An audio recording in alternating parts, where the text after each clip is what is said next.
हम stake holder हैं, बराबर हैं, बिल्कुल है। नहीं हमारा तो नहीं वो छोड़ दी। देखिए एक बात सुनिए, जो पॉलिटिकल पार्टी इस पर खामोशी अख्तियार की हुई है, जो सत्ता में आना चाह रहे हैं, तुमने कितने हजार वोट से सत्ता को खो दिया।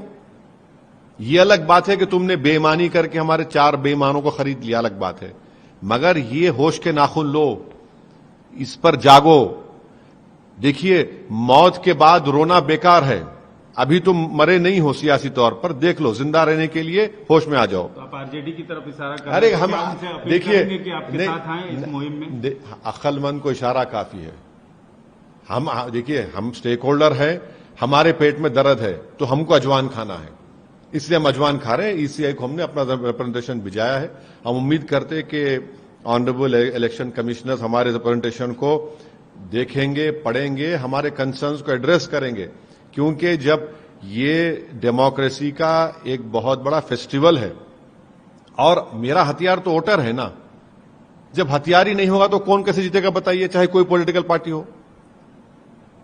अच्छा, लगे हाथ जब ये भी हम जानना चाहेंगे कि सीमांचल से बाहर निकल के आप चुनाव लड़ेंगे, क्योंकि अभी तक देखिए अभी तक हमारे प्रदेश अध्यक्ष अख्तरुल ईमान साहब ने ये कोशिश कर रहे हैं कि बीजेपी को सत्ता में आने से एनडीए को रोका जाए, इसलिए उन्होंने मुख्तलिफ पॉलिटिकल पार्टीज के, उन्होंने मुझसे जो कहा है, कह रहा हूं, उन्होंने बात की है।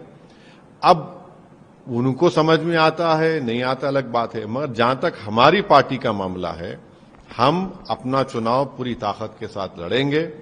हमने 2 विधानसभा पर बहादुरगंज में और ढाका में अपने कैंडिडेट का नाम अनाउंस कर चुके हैं और हमको सीमांचल में भी लड़ेंगे, सीमांचल के बाहर भी लड़ने का पूरा प्रोग्राम और प्लान है और इस पे सख्ती से अब के बार अच्छी तरीके से कैंपेन करेंगे। एनडीए को रोकने के लिए आप महागठबंधन से हाथ मिलाएंगे?